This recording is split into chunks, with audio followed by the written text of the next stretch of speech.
안녕하십니까, 레필입니다. 6월 23일 두산중공업 보도록 하겠습니다. 자, 먼저 증시부터 보겠습니다. 코스피, 코스닥 둘 다 상승했고요. 12포인트 0.4% 오르면서 코스피 좋게 진행, 코스닥도 0.5% 정도 상승했습니다. 자, 하지만 수급 자체는 코스피로는 몰리다기보다는 외국인과 기관이 오늘 코스닥 위주로 매수를 했고요. 특히 이제 바이오나 진단키트 종목들이 또다시 힘을 받는 모습입니다. 자, 인도의 그 델타 바이러스죠. 델타 바이러스가 또 전 세계적으로 대유행 조짐이 보이면서 진단키트 종목들이 아주 핫하게 좀 올라갔고요. 거기에 대한 백신 종목들도, 백신 생산 종목들도 좀 올라간 것 같습니다. 자, 이렇게 계속해서 코로나에 대한 불확실성이 이어지다 보니까 이 제조업에 관련된 종목들이 가야 되나 말아야 되나 뭐 그렇게 자꾸 애매한 위치를 좀 잡고 있는 것 같습니다. 일단 그 테이퍼링에 대한 우려는 오늘 약간 일단락 된 것 같고요. 오늘 기사를 한번 보시면 여기 있네요. 파월 의장이 또 얘기를 했습니다.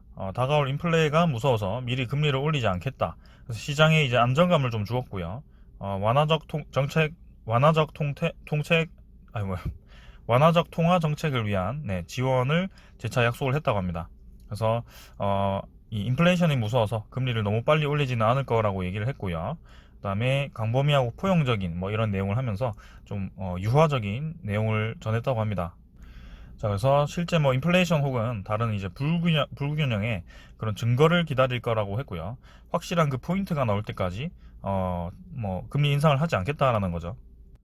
그래서 사실 이제 FOMC의 그 방향에 대해서는 그 선거 뭐죠? FOMC 위원들이죠.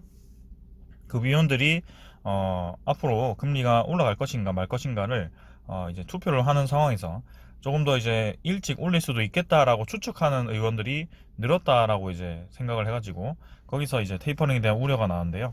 그 테이퍼링 우려를 어느 정도 낮출 수 있는 좋은 얘기가 좀 나왔습니다. 자, 그래서 지금은 사실 이 테이퍼링도 좀 그렇지만 신종 코로나 바이러스에 대해서 아직까지 자유로운 그런 상황이 아닙니다. 그래서 뭔가 굉장히 좀 불확실한 이런 시장이 계속 이어지고 있고요. 다행히 그런 테이퍼링 발언으로 인해서 어제 미국 증시는 반등을 해서 올라가기 시작했습니다. 특히 이제 나스닥 차트를 보시면 전고점을 이제 돌파를 하면서 위로 올라갔습니다. 자, 저는 굉장히 좋은 신호라고 생각을 하고요. 증시가 이제 불확실한 구간에서 하락하지 않고 오히려 위로 힘을 받아서 올라간다는 점, 우리나라도 그렇게 될 가능성이 상당히 높다라고 생각을 합니다. 코스피도 계속 고점 부근에서 위치를 잡고 있고요. 이 정도 오랜 횡보 구간을 이겨낸다면 대형주 위주의 상승이 계속 나온다고 여러분들께 전달드리고 있습니다. 코스닥도 마찬가지 1000포인트 위에서 이제 놀 것 같고요. 전고점 이번에 이제 진단키트와 그런 코로나 관련주들이 또다시 힘을 받으면서 전고점을 돌파할 가능성도 있어 보입니다. 자, 반도체 종목들이 상대적으로 이제 코로나에 의해서 그런 약세를 띠고 있는데요. 어느 정도 시간이 좀 필요할 것 같고 이 델타 코로나 바이러스에 대해서 이 경제가 어떻게 또 반응을 할지 유의 깊게 지켜보는 것이 좋을 것 같습니다. 자, 오늘은 뭐 이 정도로 간단하게 보고 넘어가도록 하겠습니다. 자, 그럼 두산중공업 보겠습니다. 750원 하락해서 2.8%, 26,000원 마무리했습니다. 자, 본격적으로 리뷰에 들어가기 전에 최근에 이제 저에 대해서 뭔가 비난을 하시고 비판을 하시는 분들이 좀 많으셔가지고 뭔가 뭐 방송으로의 수익을 얻기 위해서 억지로 뭐 개미를 피 빨아먹는 행동을 한다 뭐 그런 얘기를 하시는 분들도 있고요. 그 다음에 뭐 주식으로 돈을 잘 버는데 왜 방송을 하냐, 굳이 주식으로 하면 되지, 이런 얘기를 하시는 분들이 계셔서 방송뿐만이 아니고 저도 저의 수익을 챙긴다는 걸 좀 보여드려야겠죠. 네, 그래서 뭐 이렇게 가져와 봤습니다. 자, 이거는 제 화면을 캡처한 것이고요. 뭐 많은 정보 보여드리기 싫어서 이렇게 캡처를 했습니다. 자, 이 뭐 펜 모양 보시면 지금 제 화면을 캡처한 것을 알 수 있고요. 오늘 진원생명과학 상한가 성공했습니다. 지금도 보유 중이고 내일 매도 예정입니다. 자, 그 다음에 진원생명과학 뭐 9시 8분부터 뭐 9시 9분부터 이렇게 매입을 했고요. 매수 가격은 34,000원대에서 매수를 했고 오늘 상한가 뭐 진입했죠. 그 다음에 뭐 이렇게 오늘 수익 익절 이외에도 그동안 이번 주에 한 1,000만원 정도를 벌었다 뭐 그렇게 생각하시면 되겠습니다. 그러니까 뭐 계속 이상한 얘기를 하시는 분들이 계시는데, 그게 그 이상한 얘기를 하는 이유가 두산중공업에 대해서 하락한다고 얘기를 해서 뭐 그렇게 얘기를 하는 것 같습니다. 저는 정말 이해가 되지 않습니다. 본인의 실력을 키워올 생각은 안 하고 뭔가 꼬투리 잡기, 네, 이런 분석에 대해서 본인의 생각과 맞지 않다고 계속해서 비난을 하시는 그런 분들이 정말 머리에 무슨 생각을 하고 있는지, 네, 어떻게 그렇게 편협된 생각을 가지고 주식을 할 수 있는지 참 그런 의심이 드네요. 아무튼 네, 오늘부터는 이제 그런 분들의 말을 모두 무시하고 저의 방향대로 다시 한번 가도록 하겠습니다. 자, 두산중공업 가겠고요. 26,250원, 네, 16,300원, 16,300주죠. 네, 이렇게 마무리를 했고, 시간에는 조금 상승하면서 마무리했고요. 자, 일봉으로 본다면 어제 이제 상승분을 대부분 이제 잡아먹는 음봉이 나왔습니다.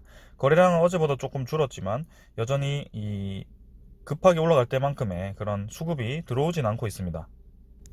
그래서 26,000원 선을 지지 역할을 좀 하고 있죠. 원래는 이제 저항선 역할을 좀 했던 그런 부분이 있었는데 지금 이제 지지 역할을 하고 있고요.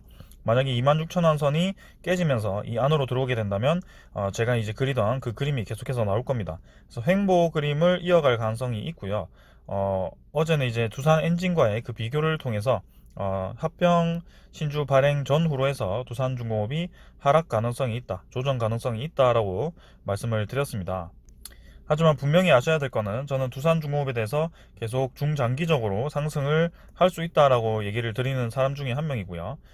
끝까지, 네, 내년까지 한번 계속 지켜볼 예정입니다. 그래서 큰 추세로 본다면 요 정도 라인, 네, 상단 추세를 뒤졌고, 하방 추세는 뭐 요 정도로 생각을 하시면 되겠습니다. 그래서 주가가 좀 하락을 한다면 지금 2만원 중반대까지도 하락이 좀 가능하다라고 생각을 하시면 될 것 같고요. 상단은 이제 3만원 이상으로 다시 한번 다음 사이클에 올라갈 가능성이 크다라고 저는 생각을 하고 있습니다. 그래서 월봉 입장으로 두산중공업을 접근을 좀 하고 있고요. 1차 슈팅 이후 N자로 올라가는 모양이 나왔고요. 정확히 이제 이 뭐라고 하죠? 1차 상승분에 대한 2차 상승분이 거의 이제 비슷하게 좀 올랐습니다. 그래서 이번에도 다시 한번 좀 이런 구간을 가질 것이다 라는 생각을 하고 있고, 추가 원전 수주나 그 다음에 SMR에 대한 이슈는 본격적으로 내년에 시작될 것이기 때문에 올해 하반기 말 정도부터는 두산중공업이 다시 한번 좀 꿈틀거리지 않을까라는 생각을 해봅니다. 자, 그래서 천천히 장기 투자자분들은 여유롭게 지켜보시는 게 좋을 것 같고요. 이렇게 두산중공업은 단기로 지금 신규 진입을 하지 말라는 이유는, 굳이 요 구간에서, 높은 구간에서 들어와서 뭐 지금 단기간에 수익을 얻어봤자 요 3만원 최고점이 전 31,000원인데요. 전고점도 한번 돌파하기는 웬만큼 이제 어려울 것 같아서 신규 진입을 하지 말라는 겁니다. 그래서 굳이 지금 올라갈 확률이 100%다라고 한다면 제가 뭐 매수를 하라라고 말씀을 드리겠지만, 신주 상장이 7월 21일에 되고 두산엔진 그 흡수합병 시 두산중공업의 주가가 합병 뻥튀기로 이제 올라갔다가 그대로 이제 내려가는 그런 흐름이 어제 제가 설명을 드렸거든요. 그래서 그런 의미에서 뭔가 이제 국매도 잔고도 계속 늘어나 있고, 투자자들도 뭔가 속 시원하게 들어오는 투자자가 없기 때문에 조심하라는 의미에서 제가 신규 매수를 하지 말라는 거지, 이게 두산중공업이 뭐 지금 가지고 있는 분들 다 파세요, 내려갈 거니까, 내려가는 게 확실하니까 다 파세요, 이런 게 아닙니다. 그래서 좀 잘 생각을 하시고요. 두산중공업은 아주 좋은 기업인 것은 저는 작년부터 계속해서 말씀을 드려왔고, 다들 이제 뭐 만년 적자 기업이다, 네, 아주 깡통 기업이다, 이런 얘기를 할 때 저는 두산중공업을 계속 끌어왔던 사람 중에 한 명입니다. 그래서 지금 뭐 그렇게 얘기하시는 거는 네, 이제 무시할게요. 네, 그래서 진행을 계속 하자면, 자, 두산중공업은 중장기적으로 볼 수밖에 없다. 그래서 투자자 보면 개인이 13만 주 매수했고요. 기관과 외국인은 오늘 쌍 매도를 했습니다. 자, 기관이 계속해서 이제 매도로 좀 접근을 좀 하고 있고, 금융투자는 특히 이제 금융투자가 많이 매도를 하고 있습니다. 연기금이 이제 드디어 좀 매수다운 매수가 들어왔고요. 12만 6천 주 정도 매수를 했습니다. 그래서 연기금은 두산중공업을 좀 길게 가져갈 생각인가 보고요.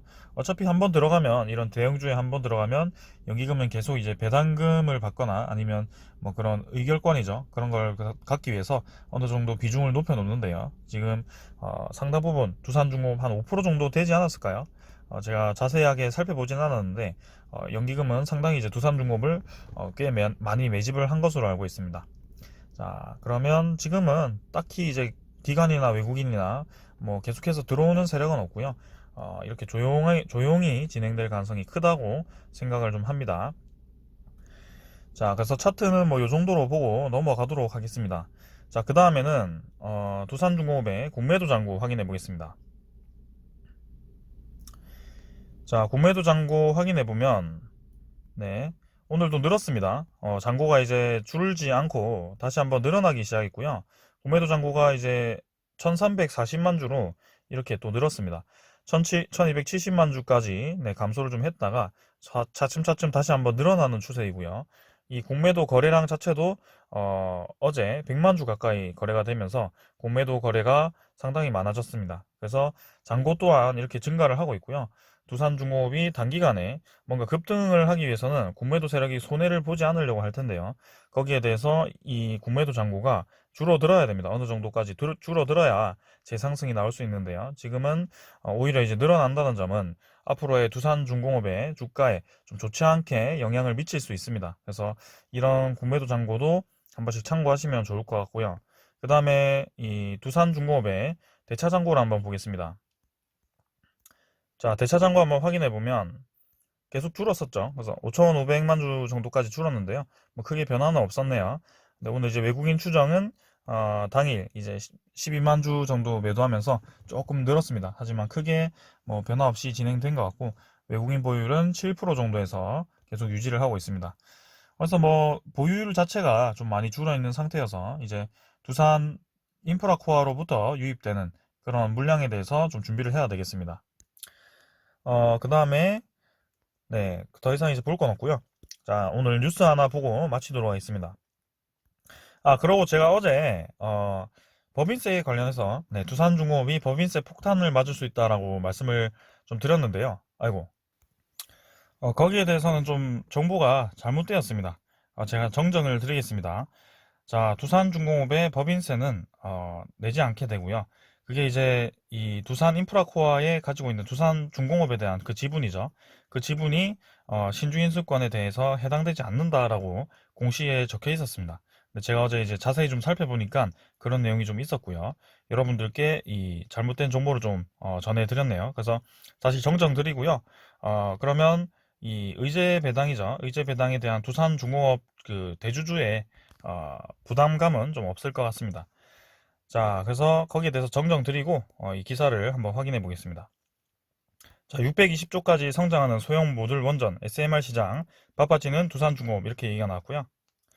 계속해서 이제 SMR은 이슈화되고 있습니다. 그래서 시장이 이제 620조 원까지 성장을 할 거라고 네, 얘기가 나왔고요. 원자로 등을 뭐 하나의 용기 이건 다들 아시죠? 너무나도 얘기가 많이 나와가지고 크게 뭐 계속해서 언급드리기는 좀 그렇고 넘어가도록 하겠습니다. 자, 그래서 SMR 시장은 이제 본격적으로 2030년경부터 상용화가 될 전망이고요. 영국 국립원자력연구소는 2035년 SMR 시장 규모가 최대 620조 원에 이른다고 이제 분석을 했다고 하죠. 자, 그래서 이 화석연료에서 이 신재생에너지로의 지금 트렌드가 SMR의 그 결정체가 이제 SMR이라고 판단이 되어서 지금 최근 많은 국가들이 이렇게 투자를 하고 있고요. 그냥 에너지 효율이 좋아서 뿐만이 아니고 지금 안전하기도 하고요. 운용성이 획기적으로 이제 개선되어서 기존 원전보다요. 거기에 대해서 아주 큰 점수를 받은 것 같습니다. 그래서 지금 재생에너지 같은 경우는 기후의 영향을 아주 많이 받는데 원자력 같은 경우는 이 전력 공급 측면에서 기후의 영향을 전혀 받지 않기 때문에 아주 좋은 에너지원입니다. 그래서 바이든 행정부도 네, 최근에 차세대 원자로 기술과 SMR 개발에 7년간 3조 6천억 원을 투자를 했고요. 이렇게 아주 통 큰 투자를 할 만큼 지금 SMR 기술은 선점을 해야 된다. 뭐 그렇게 중요하게 생각을 좀 하고 있는 것 같습니다. 자, 그 다음에 중국 같은 경우는 해상부유식 SMR을 이제 얘기를 좀 하고 있고요. 지금 여러 가지로 많은 이 SMR이 많은 종류의 SMR이 지금 나오고 있습니다. 자, 그 중에 우리나라 특히 이제 스마트를, 우리나라는 이제 스마트를 개발해서 지난해 표준 설계 인증까지 획득을 했고 10년째 이제 상용화에 이르지를 못했다고 합니다. 그래서 SMR의 적합한 인허가 책임 이비와 정부 정책 지원 등 때문에 이렇게 이미 이제 기술을 개발한 것에 대해서 쓰지 못하는 상황이 왔었고요. 이제서야 이제 좀 SMR에 대해서 개발을 진행하겠다라고 얘기를 했는데요. 하루빨리 지금 진행을 해야 될 것 같습니다. 하지만 정부의 이런 대책과는 다르게 두산중공업은 이미 예전부터 이 SMR에 대해서 투자를 해왔고요. 이 미국 뉴스케일의 SMR 모델이 미국에서 설계 인증을 받으면서 전 세계 SMR 사업을 추진할 수 있게 되었는데 그 뉴스케일과 지금 두산중공업이 손을 잡았었습니다. 그래서 뉴스케일로부터 이 기자재를 공급할 수 있게 되었고요. 그 수주가 본격적으로 빠르면 이제 올해 하반기에 나올 수 있습니다. 그래서 SMR 같은 경우 지금 720메가와트 규모의 이 프로젝트죠. 네, 프로젝트를 먼저 진행을 하게 되고 2023년에 건설에 착수해서 2029년 상업 운전을 할 예정이라고 하니 2023년 건설 착수를 하기 위해서는 이미 그 전에 계약이 나와야 돼서 올해 하반기 아니면 내년 상반기쯤에 이런 얘기가 좀 나오지 않을까라는 생각을 해봅니다. 그래서 내년부터 이제 주기기를 본격적으로 수주를 해서 뉴스케일을 통해서 미국 및 글로벌 시장에 SMR 주요 기자재를 공급을 할 예정이다. 그래서 SMR 시장을 지금 두산중공업은 아주 기술이 좋은 기업과 이미 계약을 했고요. 선제적으로 움직여서 지금 좋은 입지를 다지고 있습니다. 자, 그래서 이 두산중공업이 저는 주가가 어디까지 상승을 할 수 있을지 이런 이슈를 다 생각을 해본다면 정말 끝도 없이 올라야 되는 게 두산중공업입니다. 그래서 월봉 입장에서는 자, 정말 크게 오를 수 있는 그런 구간이라고 생각을 하는데요. 하지만 지금 단기간에 아주 급등을 한 것에 대해서는 조금 쉬어가는 구간이 필요하다라고 말씀을 드렸고, 그 다음에 이제 올해 하반기라고 했죠. 하반기의 말 정도에서 내년 상반기 정도에 확실히 이제 두산중공업의 이런 사업들이 윤곽이 나올 거기 때문에 그때를 한번 노려보셔도 좋을 것 같습니다. 자, 기존 장기 투자자분들은 계속 들고 가시면 될 것 같고요. 저는 오늘 여기서 마무리하도록 하겠습니다. 두산중공업은 네, 계속 좋은 방향으로 진행이 될 겁니다. 감사합니다.